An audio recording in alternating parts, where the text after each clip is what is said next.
Hello, Prof. Bettina. Hi, hello. How are you today? Good morning. Can you hear me?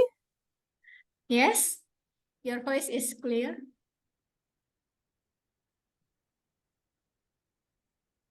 So maybe we will wait for participants, Yes. maybe about 5 minutes, then we will start our Zoom meeting. Excellent. Very good. Yeah.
Bismillahirrahmanirrahim.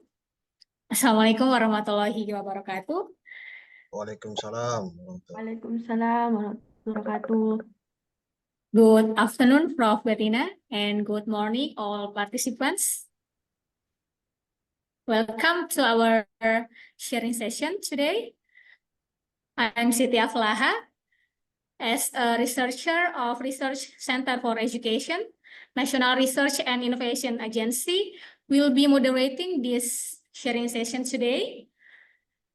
In the previous meeting, Prof. Bettina has presented qualitative research, and today our session the topic is quantitative research methodology in social research and social science. And before we are going to the presentation, the Deputy Program Coordinator of Research Center for Education, Mbak Dian Anggraini, will deliver welcoming speech. So for Mbak Dian, time is yours. Thank you, Mbak Aflah. Assalamualaikum warahmatullahi wabarakatuh. Waalaikumsalam warahmatullahi wabarakatuh.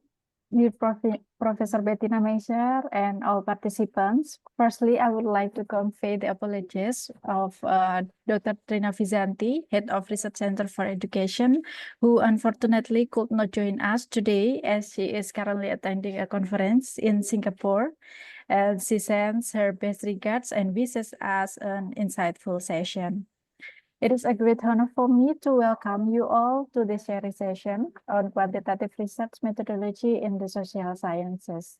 We are delighted to have Prof. Bettina with us today, and we would like to extend our deepest gratitude to Prof. Bettina for taking the time out of her busy schedule to share her expertise with us.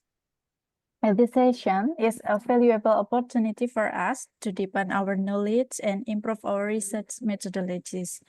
I encourage all of you to actively participate and make the most of this session. Once again, thank you, Prof. Bettina, and a warm welcome to everyone. Let's make this a productive and enlightening experience.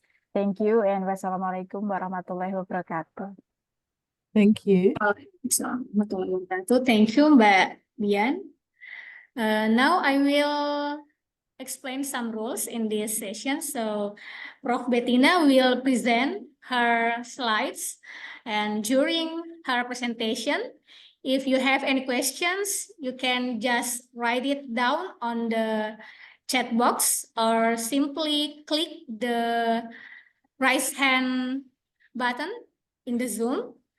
And also after the presentation, we still have question and answer session, but only about 20 minutes maybe. So we really hope that all participants can actively participate in this Zoom. Since our speaker, Prof. Bettina, is already here, so time is yours, Prof. Bettina. Thank you so much to both your very kind introductions. So I'm sharing my screen now. Can you see my screen? No. Not yet. No, not yet, not yet. Not yet. Okay, I just need to keep trying a few things. It's okay. Take your time, Prof. Share. Let me know when you can see it. Yes. Yes, you can see it. Oh, that's good. Yeah. Yes. I apologize again. I can't enlarge the slides. It's not ideal, but I've tried it before. I've actually got IT at my university involved as well, and they couldn't fix it either. So that's the best I can do in terms of the slides. Okay. Right. Okay, let's get started. So, as was just mentioned, this is a follow-up lecture or presentation on the previous presentation that I did a couple of months ago, or 2 to 3 months ago, on qualitative research methods in the social sciences. So today's presentation is on quantitative research methods in the social sciences.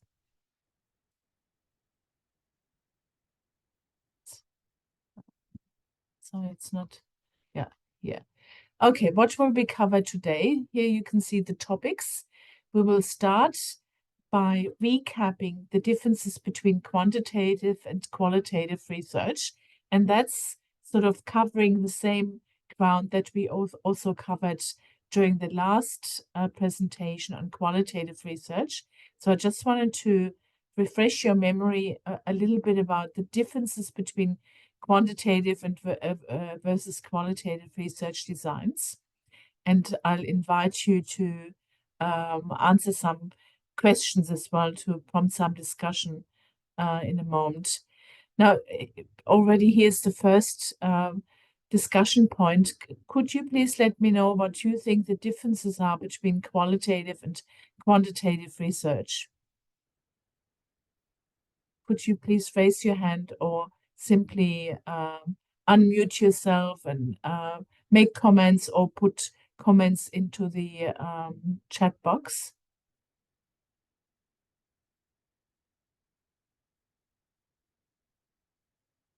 Does anyone have some suggestions as to what the differences are between qualitative and quantitative research?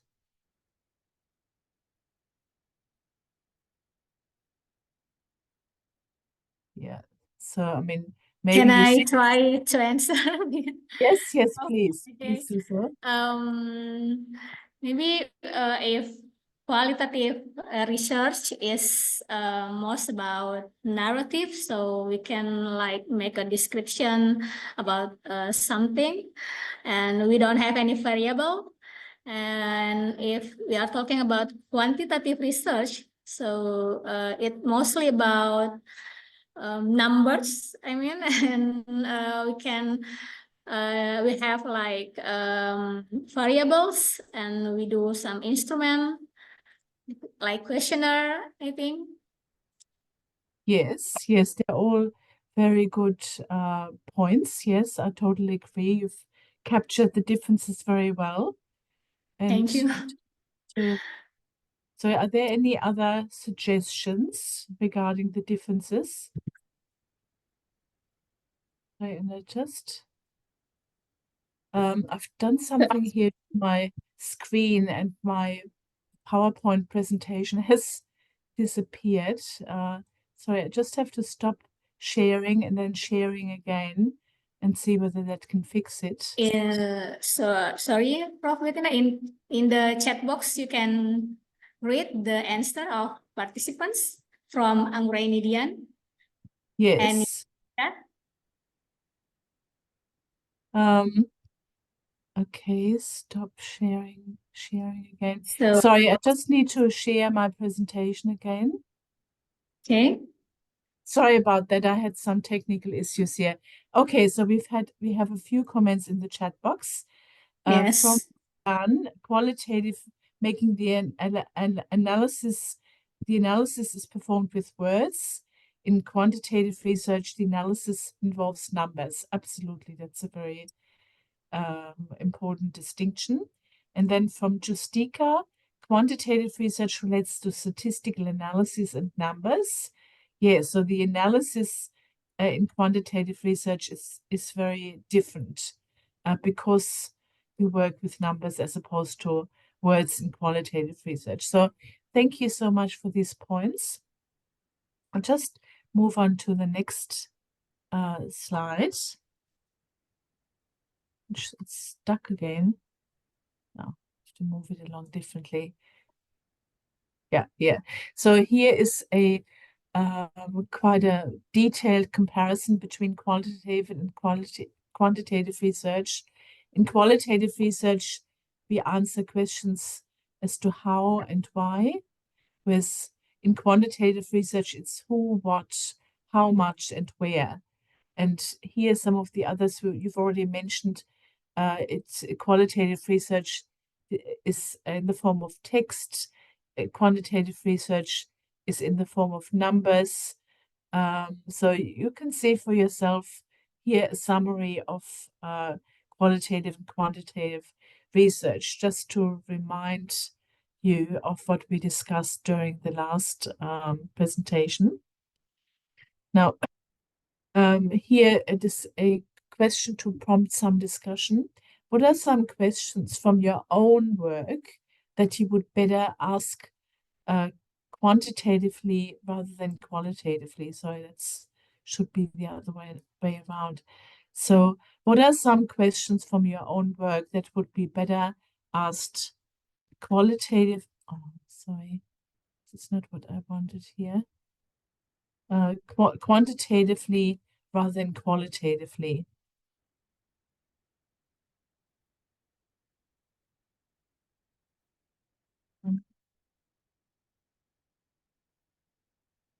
Than qualitatively.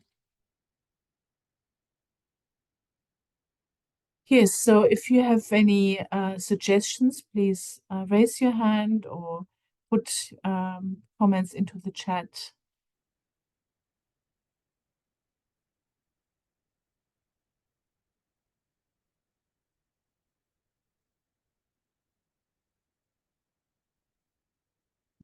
So from your own work, can you think of some examples of where questions would be better asked quantitatively rather than qualitatively? And, you know, maybe there aren't many examples from your own work, because so far, as far as the manuscripts are concerned that I have edited and reviewed so far, they all involved qualitative research methodology. Is that correct? Can I just ask, are there any staff members who perform quantitative research, or is it exclusively qualitative research methodology that your team utilizes?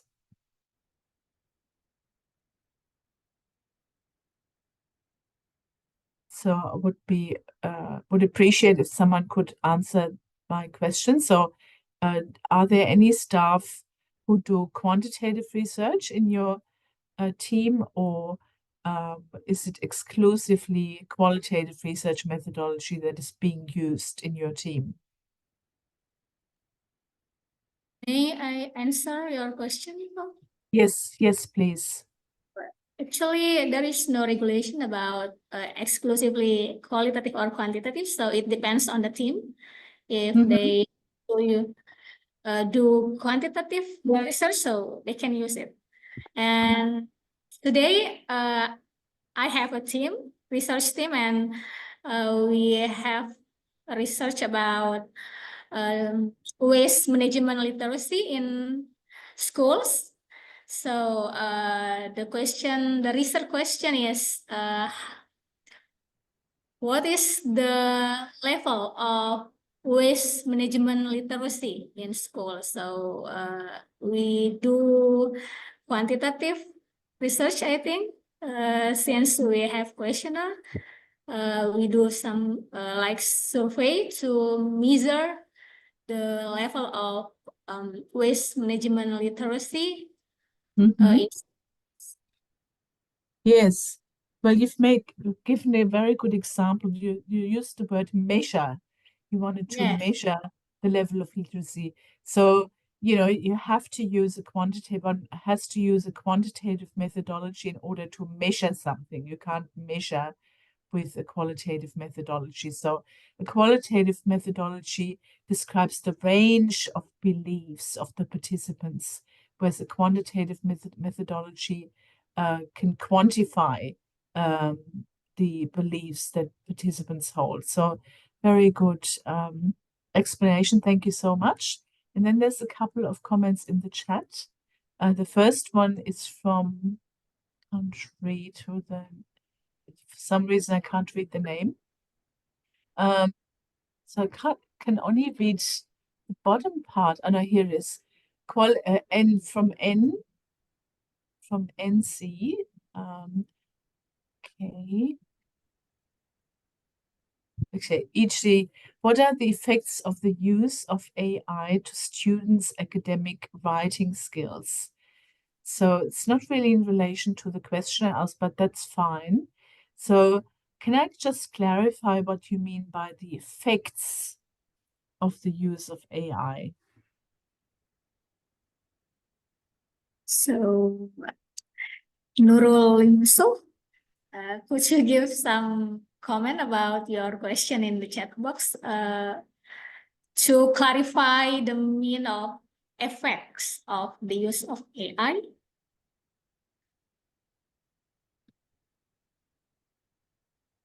And move to the next comment here, Prof.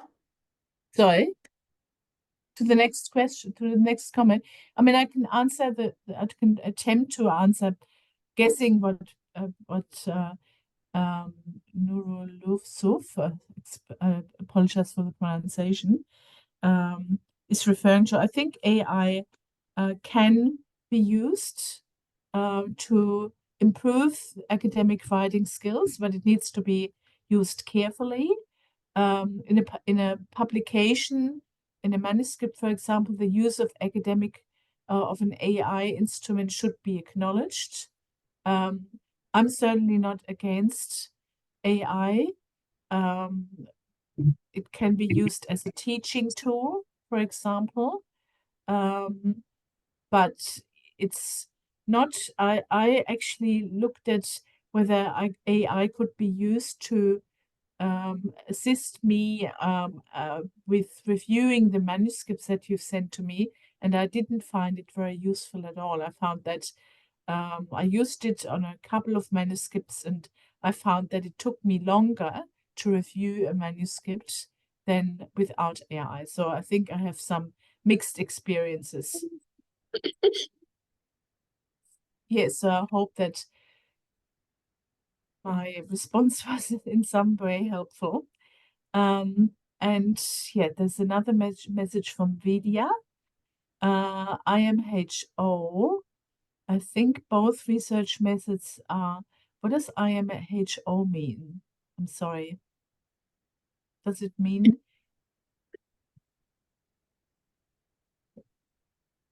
Yeah, well, I might just ignore it. I'm not sure what IMHO mean. I think both research.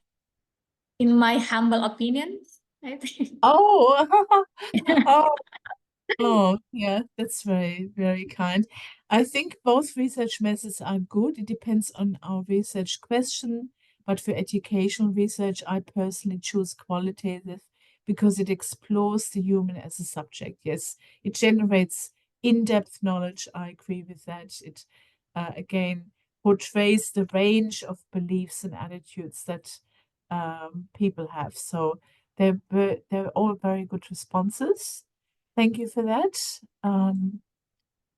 And yeah, so we'll move on to the next slide. Now here, I wanted to tell me whether you think this particular research question is best answered as qualitatively or quantitatively. So I'll read it out. Can entrepreneur skills be taught in nature-based schools?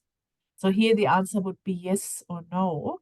So would it be a qualitative or quantitative methodology that you would employ to answer that research question? Qualitative, maybe?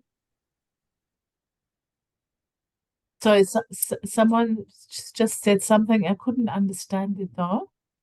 I think it's qualitative research question. No, it's quantitative. I'll show you the next slide. So if the question was how do students learn entrepreneur skills in nature-based schools, that's where you would use a qualitative methodology. Oh, yeah, I misunderstood you. Whereas this research question would be better asked using a quantitative or answered using a quantitative methodology, because the answer is yes or no. Whereas with qualitative research, you can't answer research questions that relate where yes or no would be the answer. So just moving on to the next part of my presentation. So we've now reviewed the differences between quantitative and qualitative research. Now I want to move on to formulating the research question. Now, the first step is that you think about what the objectives are of your research. For example, what are the risk factors for literacy problems of school students? So I've just made these up to be related to your academic work in education. Then the next step after that would be to ask yourself, what is your major research question or hypothesis? You need to identify a testable hypothesis. For example, does living in rural areas of Indonesia increase a school students' literacy problems? So again, here you can see a yes/no answer is required for this type of quantitative question. Then after that, what data and measures are needed for undertaking this study? For example, teacher reports of literacy problems. Then how are you going to collect the data? There are different ways of doing that, as you can see here from the slide. And how are you going to analyze your data? Use statistical procedures. So that was mentioned earlier in one of the comments. When formulating the research question, previous knowledge or experience leads you to think that there is a phenomenon. You have perhaps some thoughts about possible explanations, but you're not sure. Explaining the phenomenon may lead to changes in practice or theory. Your research question is, what explains the phenomenon you have observed? And your study will aim to identify a plausible explanation for the observed phenomenon. And again, it needs to be testable. Now here, a research question example, and I've taken a sample from a previous presentation I gave to an audience for, working in public health. So it's not completely related to your field of research and education, but it relates to Indonesia. So the example is, the scenario is that in Indonesian rural communities, more households use kerosene for cooking fuel than in urban communities. An explanation, it's unknown. Maybe kerosene is cheap, so it could be related to socioeconomic status. The research question here is, what impact do socioeconomic factors have on cooking fuel usage in different communities? So your study then could measure or collect information on socioeconomic status, and you've got some measures of socioeconomic status in that second last point here.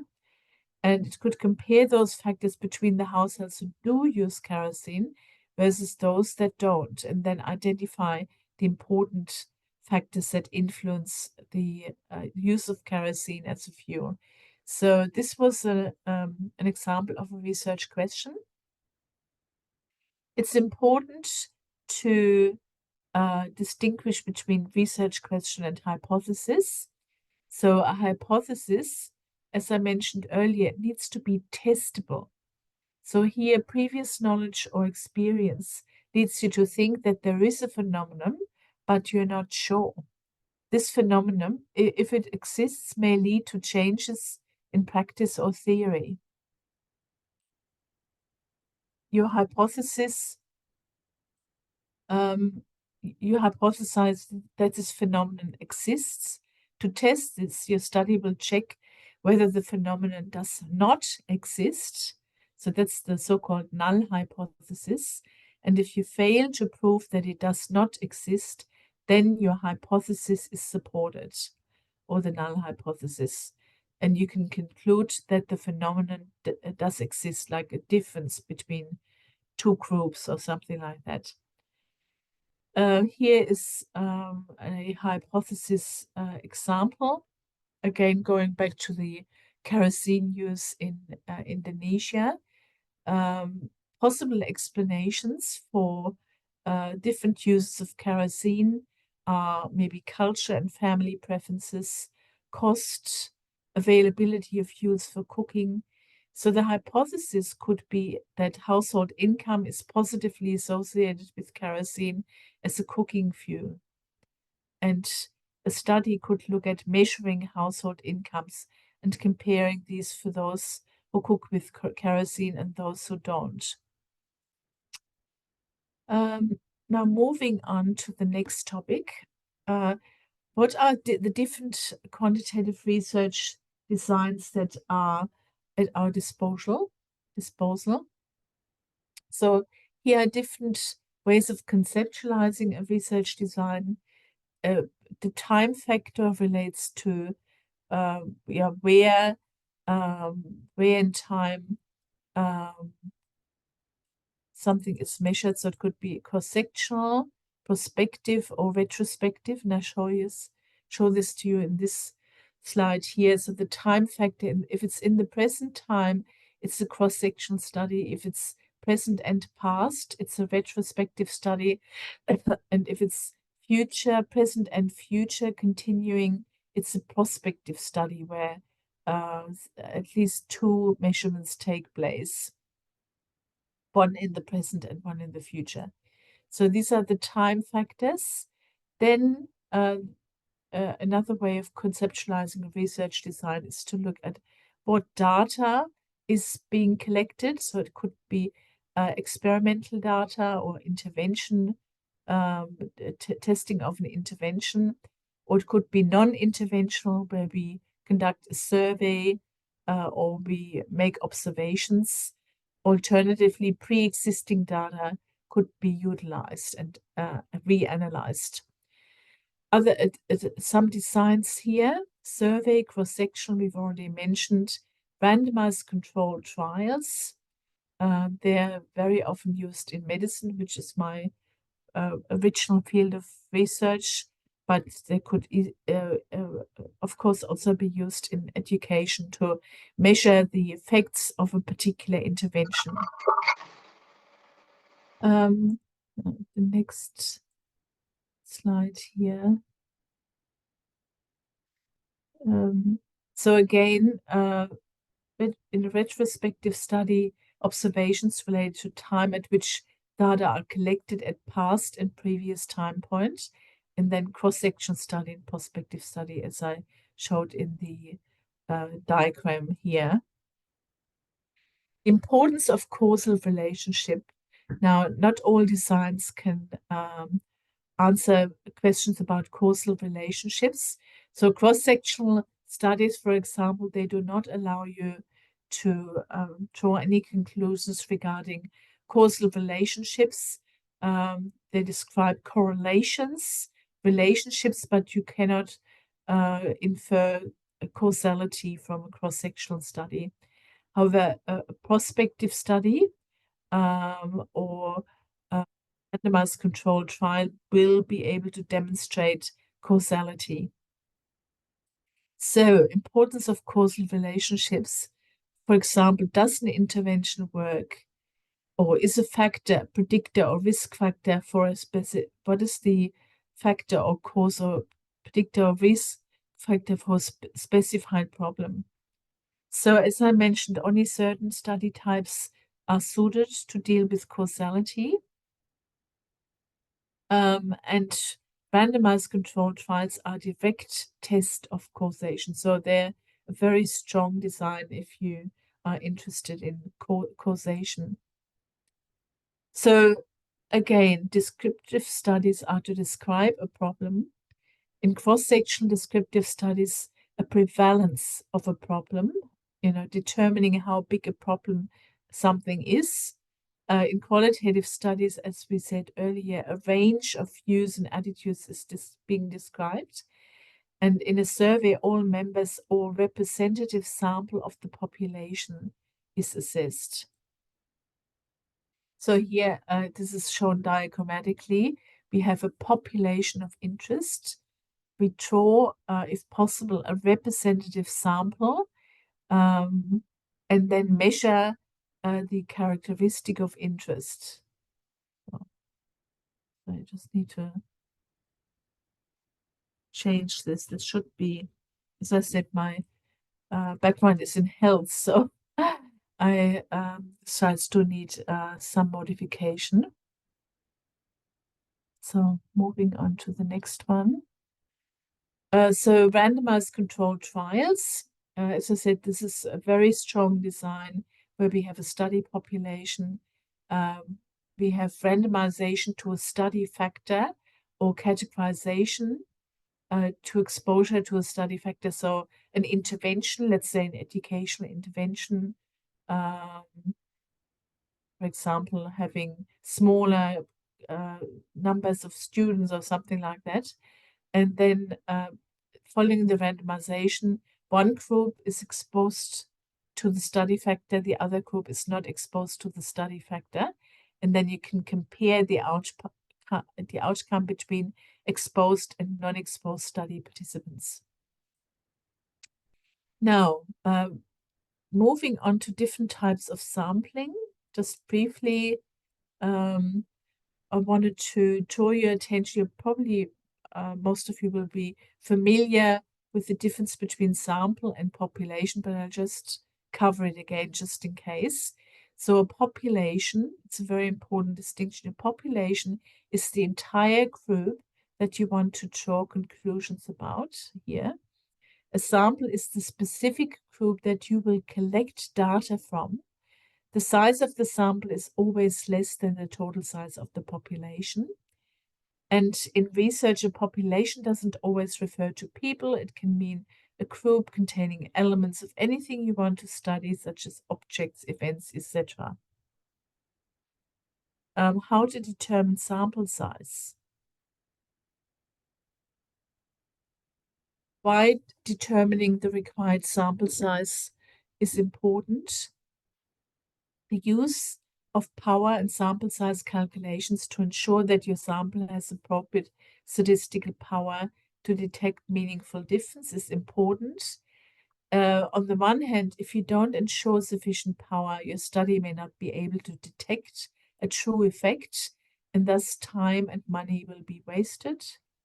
On the other hand, if you have too much power, your tests are highly sensitive to true effects, including very small ones that may not be important. So this may lead to findings to statistically significant results with very little usefulness in the real world because the effects are far too small to be meaningful. I strongly recommend the use of power calculation programs. Free power calculation programs are available, and I will provide a link in a Word file, which I will ask Diane to email to you together with the PDF of my presentation, as well as other resources you might find useful. But yeah, there are several free power calculations available. And as I said, I will include the link to one of them, but there are others, I'm sure, many others. Also, if you're not sure, you can contact me and I can check with the program that I have. It's called Power and Precision. I don't know how to perform power calculations. So if you're not sure, if you're having problems, please contact me. So it's quite an expensive program, unfortunately. What else will be covered today? Data management and how to choose a statistical test. And again, in the Word file, I've compiled resources which you might find useful in relation to data management and how to choose statistical tests. Now, first of all, instruments for data collections. There are different ways of collecting data: questionnaires, interviews, surveys, or observation of participants, or experimental approaches involving equipment, instruments, measurements, etc. Data management. First of all, we need to identify the nature or the format of the data. Is it text, numbers, signs, pictures? The data needs to be cleaned. where errors in data entry, for example, are corrected, and this can be done very easily by using descriptive statistics to identify anomalies. So, if you look at perform descriptive analysis in the first instance, outliers should be very obvious. And data that can't be fixed, so if there are outliers, of course, the original questionnaire or whatever it is needs to be checked. And if the data cannot be fixed, which would be an unusual situation, it would have to be removed. Then the data need to be in an analyzable form, such as for SPSS or Excel. Can I ask what statistical programs you use, those of you who do quantitative research?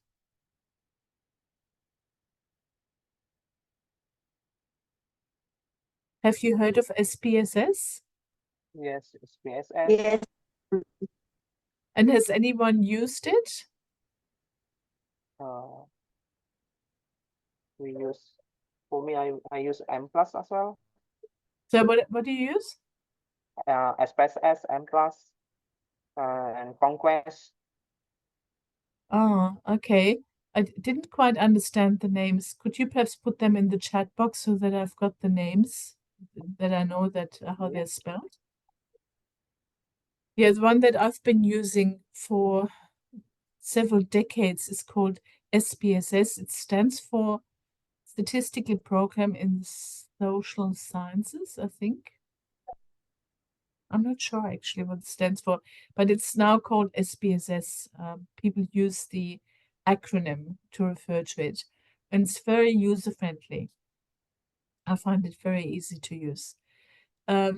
So then the next step is for the variables to be modified to suit a particular analysis, such as the creation of categories or so-called dummy variables, standardization, complex variables. And the variables need to be given, and all processes need to be documented. That's a really important step to allow replication of this data management. You should always, that's really important, you should always save your syntax and add comments, because chances are you will need to rerun the analysis several times. Or if you're asked, if you're trying to publish a manuscript, the reviewers may have questions about the data, and you must always save your syntax so that you can rerun the analysis. Also very important, never to change the original data files, but save new versions every few hours of work.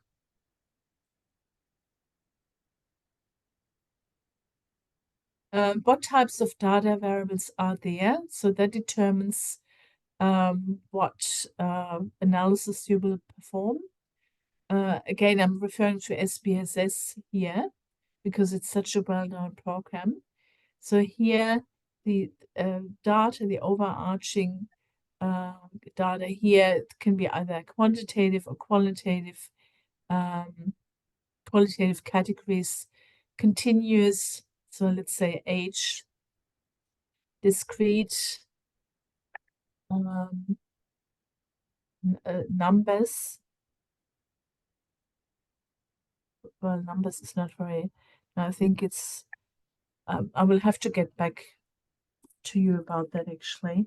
I'm not quite sure what the difference between continuous and discrete is, and I apologize. I prepared these slides quite a few years ago. They're not as familiar to me right now, so I apologize for that. Qualitative, categorical, so ordinal is where the data are ordered, as the word suggests. Nominal would be something like sex, female, male. Now, how to choose the correct statistical test? You need to work out how many samples or groups there are, what sort of data, is it continuous or discrete? what is the purpose of your analysis? For example, testing against the standard value. This would be the appropriate test here, single set test. Testing an hypothesis. This would be an independent two-sample test. Testing for relationship. This would be chi-square or correlation. Now, there are a lot of resources to assist with selecting the right statistical test, and I've listed quite a few in the Word file that will be circulated by Jan after our presentation. So there are a number of decision trees that have been developed, but their usefulness really depends on your discipline, your level of understanding and purpose. So some of them are fairly very complex, others are more straightforward. There's a number of good textbooks. Statisticians are, of course, the gold standard, the ideal source of advice, but they are very hard to find. At least in Australia, we always have problems finding statisticians. It's always been hard. Here, this is an excellent resource on finding the right statistical tests, the SPSS Survival Manual. But if you're not using SPSS, then the book would be redundant. It's only for people who use SPSS. Now, this is an excellent resource. Again, I've included the link in the Word file. So here, this one is really excellent and very easy to use. So you just press start, and here where the blue button is, and then it asks you questions, and you click the appropriate answer, and it will lead you to the next step, and it's very easy to use. Here is a more complex one,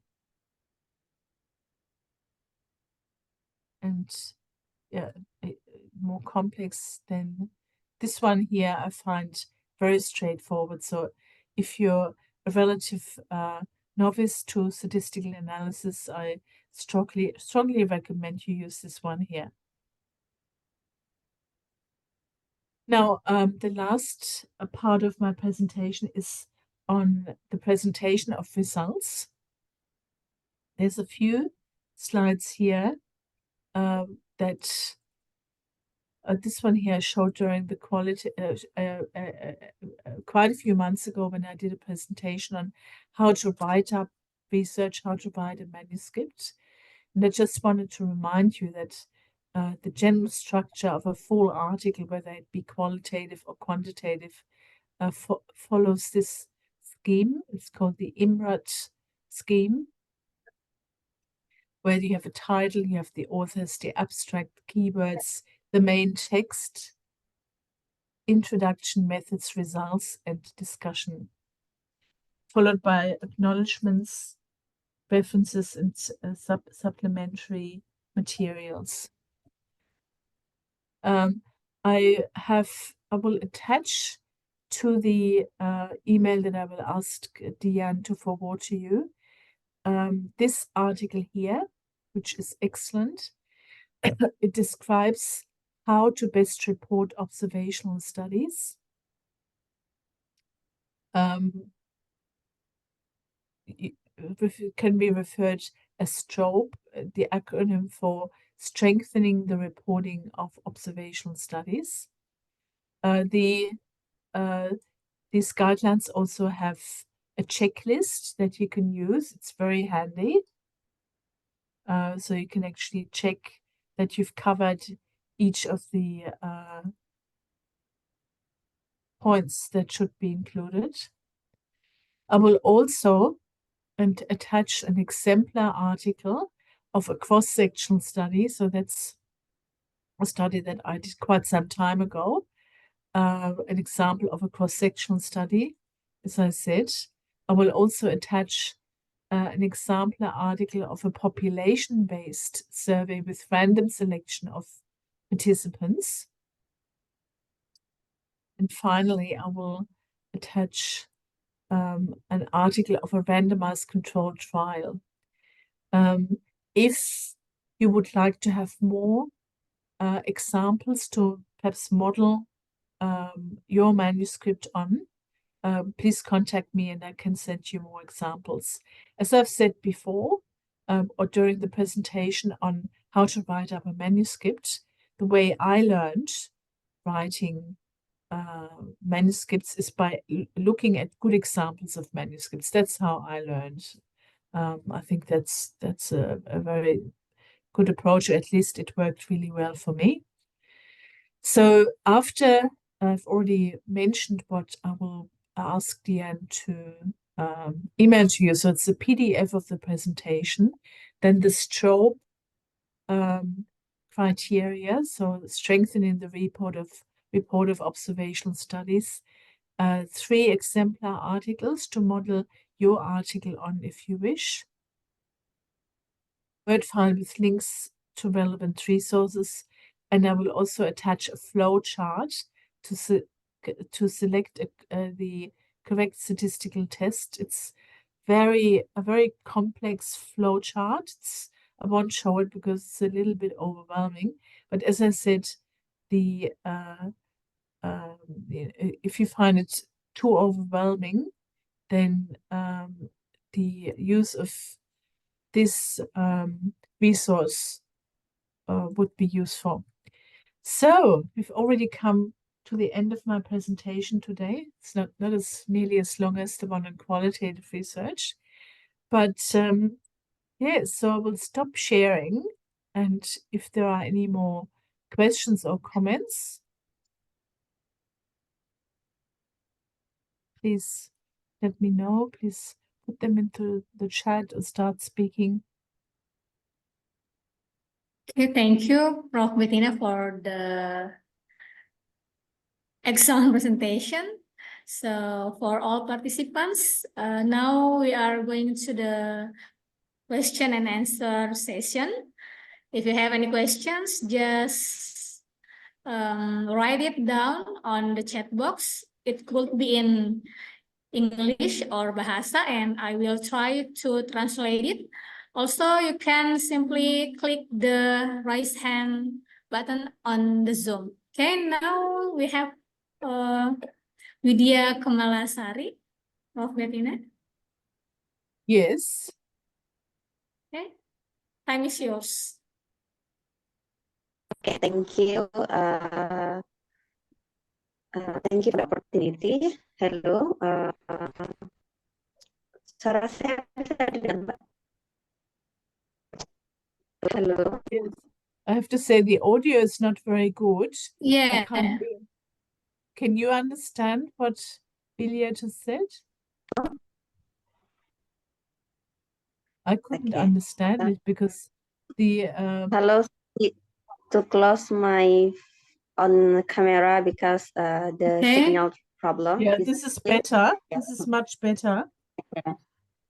Okay, thank you for the opportunity. I'm Widya Kamalasari, a lecturer from University of Padang. It's quite interesting to learn about quantitative research design, and I have 2 questions. Yes. My question first is about the different quantitative research design based on time, data, and design. Based on your slide presentation, it stated that a quantitative research design can be distinguished between time, data, and design. Can we combine for example, we choose the time is cross-sectional and the design we choose randomized. Can we combine the design? You mean, can we combine qualitative and quantitative designs? No, I mean based on your slide on the section different quantitative research design, you distinguished between quantitative research designs can be distinguished based on time, based on data, and based on design. Okay. Can we combine the 3 aspects of that if we want to make a research design, quantitative research design? So are you saying, I'm still trying to understand the question. I'm sorry about that. Are you saying, are you asking that in terms of the timeline I mentioned, retrospective, cross-sectional, and prospective, whether those can be combined? Is that what you are asking? For the example, in the time aspect, I choose cross-sectional. And for the data, maybe I choose, for the design, I choose randomized trial. Can we combine two aspects of that? So what was the second one? I understood what you said about cross-sectional, but I couldn't understand what you said about the second point. Maybe may I see the slide presentation again about different quantitative research design? Of course, yes. So let's see whether we can answer, whether it's possible for me to answer your question. So I just need to find the right. The section different quantitative research design. Okay. Sorry.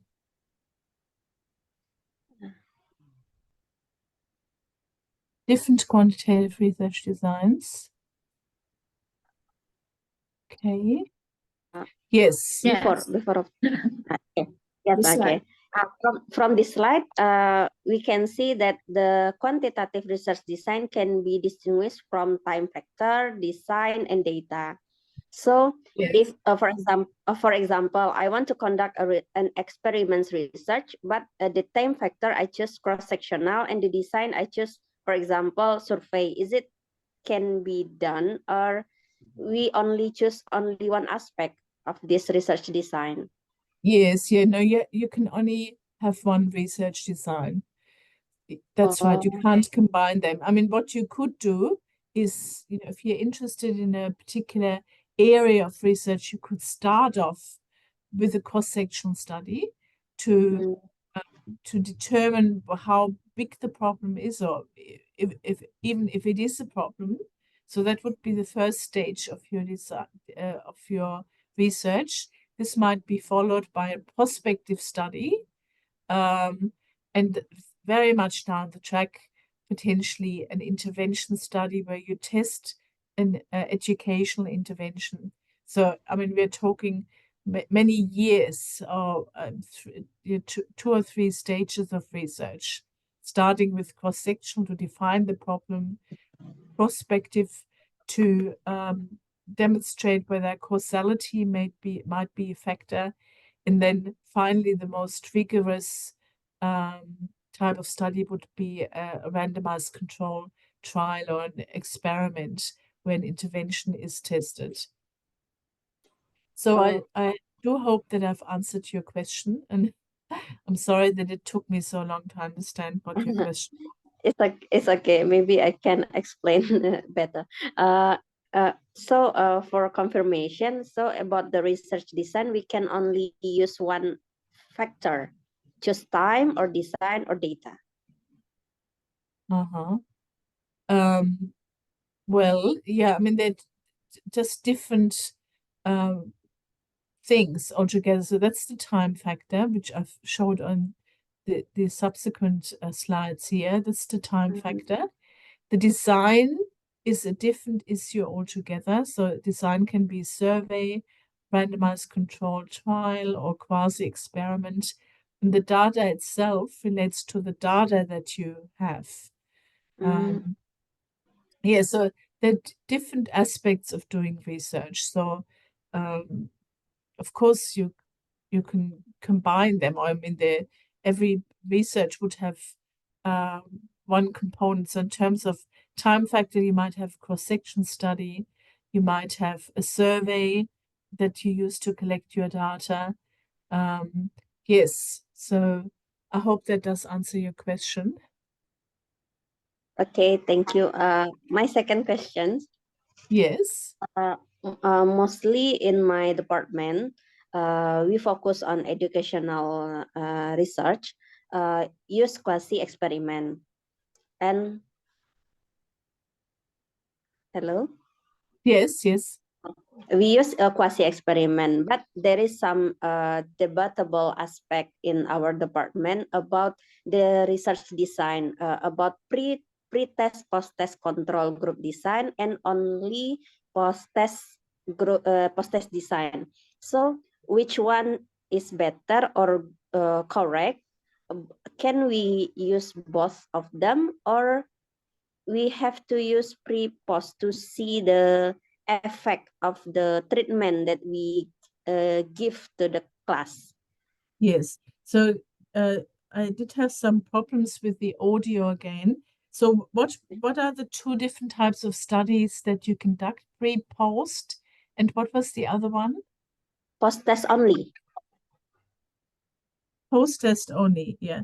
Well, pre-post is always better. Yeah, it's definitely a better design because post, yeah, you don't know what the starting point was, and to test an intervention, you need to have some sort of, it needs to be controlled, and it can only be controlled if you know what the situation was like before the intervention was, the participants, for example, were exposed to the intervention. So I would say post-intervention would be the weakest design.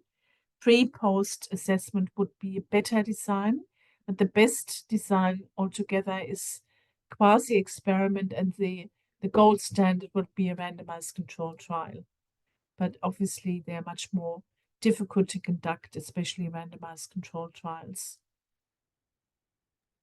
But mostly here in Indonesia, we do not use randomized, but we say that purposive sampling to see which class conducted or teach by same teacher is still called randomized. Purposive sampling usually refers to qualitative research, but that's a side issue. So can you tell me why you don't conduct randomized controlled trials? Is there a particular reason? I guess they're very resource intensive and very expensive to conduct. Or is it too difficult to conduct randomized controlled trials? The reason is to get a similar or quite similar competencies between the students. So we make sure that they are taught by the same teacher in the same time school, maybe, because some school like in the morning setting or in noon set, Yes. midday setting. Yes, I can see in your setting, in the education setting, randomized controlled trials would be very, very hard to do.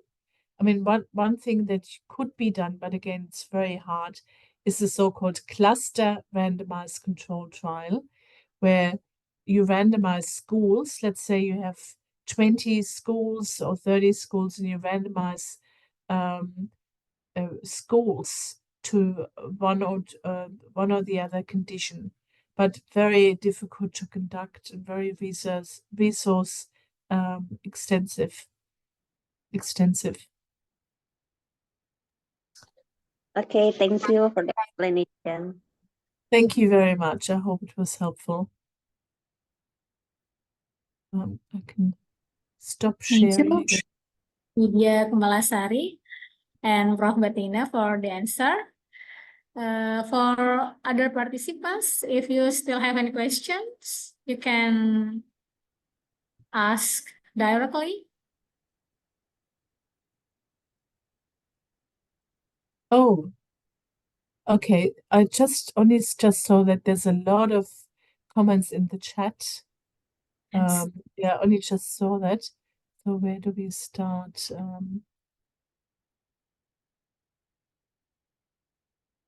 Yes, I just need to find. Sorry, I overlooked the chat. I just kept talking and I didn't realize that there were so many comments. I apologize for that. So I'm just going through them. Okay. So, yeah, so the differences between qualitative and quantitative, I don't know why I didn't see them. So Katarina said percentage of utilization rate of the analytical document that has been prepared. Sorry, can you hold on please for a second?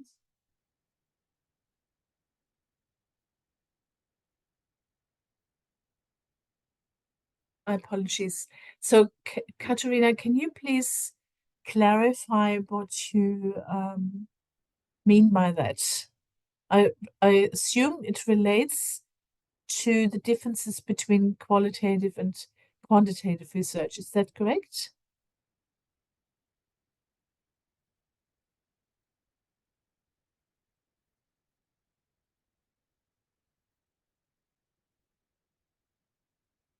Yeah, I'm not sure. Maybe Katarina is no longer there. So I might just move into the next comment. Excuse me. It's the independent variable for the teaching tool. Thank you for your input here. In my humble opinion. So, software. Thank you very much. I think I asked you, can you please put it into the chat? And then I didn't see that you had put it in the chat. So R software, a lot of statisticians use R software, and it's much more difficult to use because you have to write syntax yourself. So I've never used it, but I know that virtually all the statisticians that I've worked with use R software and understand that it's very sophisticated. SPSS is much easier to use. So, you can use it even if you're not a statistician. SPSS. Oh, so I assume these are softwares that you use. So you use R software, you use SPSS, you use M+, which I've never heard of, SPSS, Conquest, which I've never heard of, SPSS, WinSteps, which I've never heard of, JASP, PNR, some free and open access sources. So you're using a lot of different programs. Dear speaker, could you please give me suggestions on how to choose research method and doing the research itself if researcher is completely using literature view? Research in literature field analyze X case using theory Y or historical aspects, for example.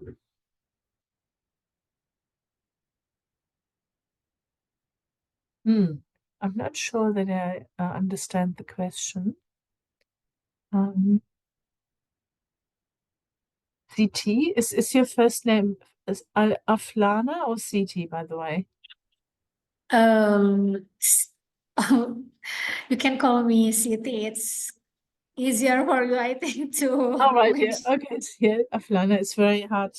I'm sure the pronunciation is all incorrect.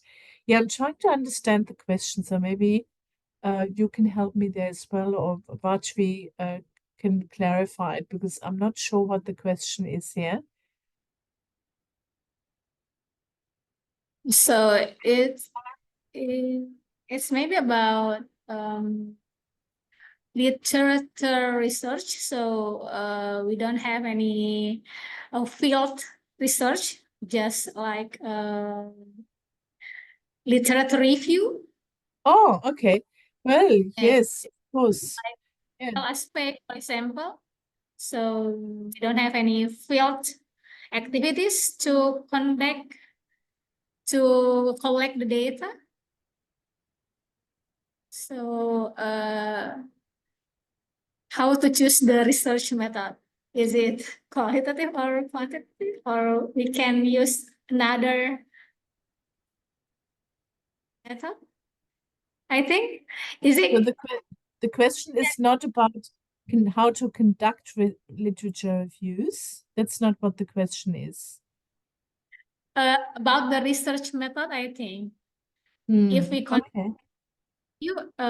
how about its method? We use what is the method we use when we conduct literature review?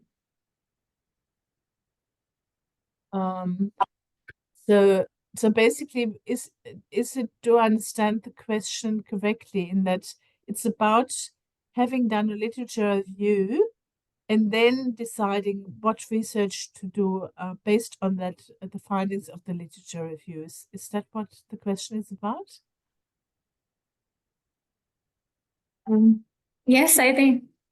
Yes. Well, it depends on the actual results of the literature review. So if the results show that the evidence is incomplete, or the studies are not well designed, and there's a lot of gaps in the literature, then yes, it would be an excellent basis for designing a new study that overcomes the weaknesses and the shortcomings of the studies included in the literature review.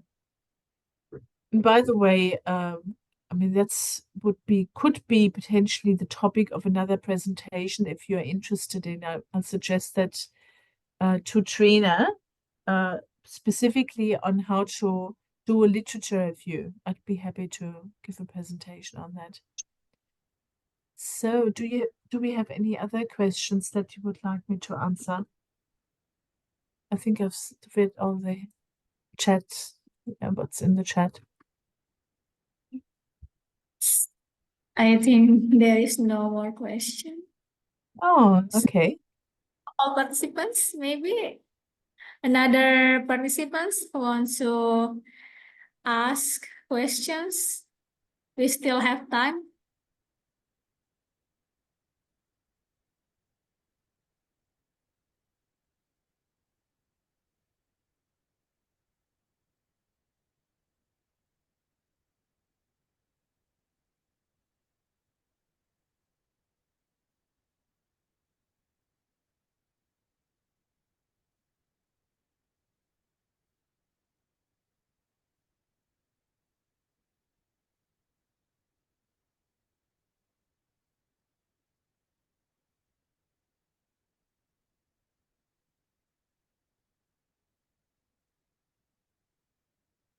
Okay, because there is no, in the chat box, we have a question.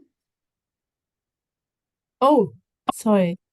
Yeah, I didn't see that again. I have a new version of Zoom and everything looks different. What causes the item in the questionnaire? What causes the item in the questionnaire is invalid based on response variability?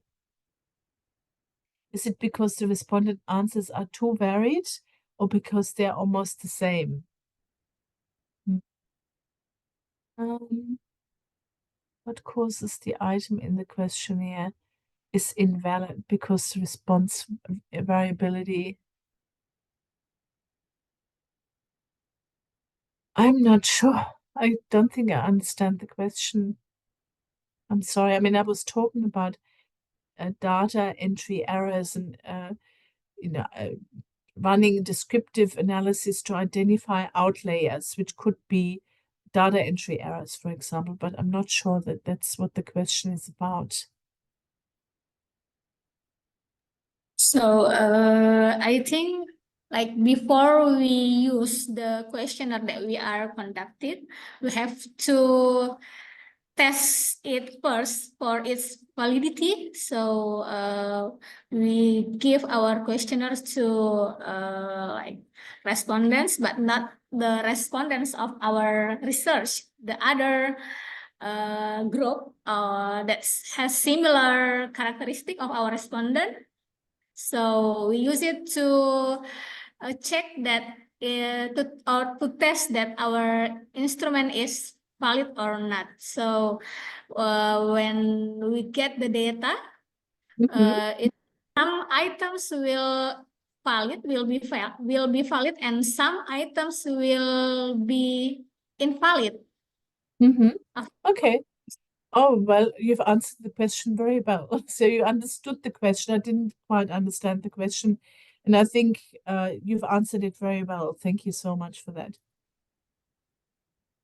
And I just saw there's another comment. Do we will we get a copy of the PowerPoint presentation? Yes, as I mentioned, I will send the copy of the PowerPoint presentation as well as the other resources to you via Diane. And Diane, if you're still here, you're still here, I think.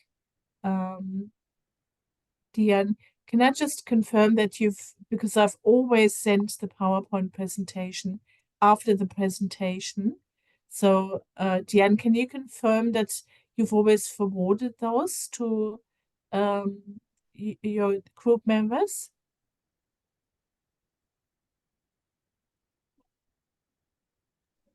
Yes, sure, Prof. Bettina. Oh, you have done that. Okay, that's excellent. It's just that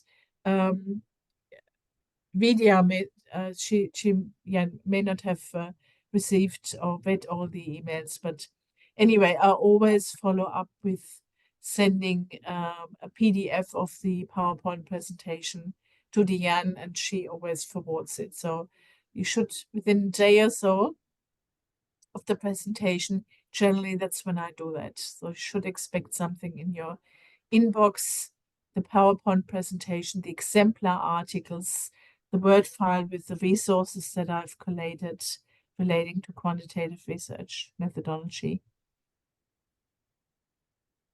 Thank you, Diane. My pleasure, Prof. Bettina.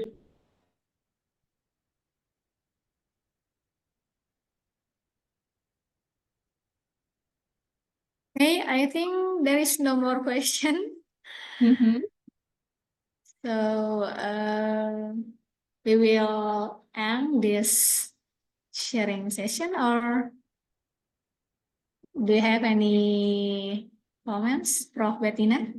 No, thank you so much Okay. for listening and for sharing your questions and your answers. So thank you so much. It's been very delightful for me, and I really enjoyed giving the presentation. Thank you very much. Thank you very much for the outstanding presentation, Prof. Bettina, and also the active participation for all participants. Thank you so much. So because there is no more question, we will end our sharing session today. I'm Sitti Aflahah. As a moderator of this sharing session, will end by saying Alhamdulillah and thank you, and see you again in the next sharing session. Thank you very much. Thank you very much. Bye-bye, Prof. Sitti. Bettina. Bye. Thank you very much. Thank you so much. Thank you. very much. Bye-bye. Bye-bye.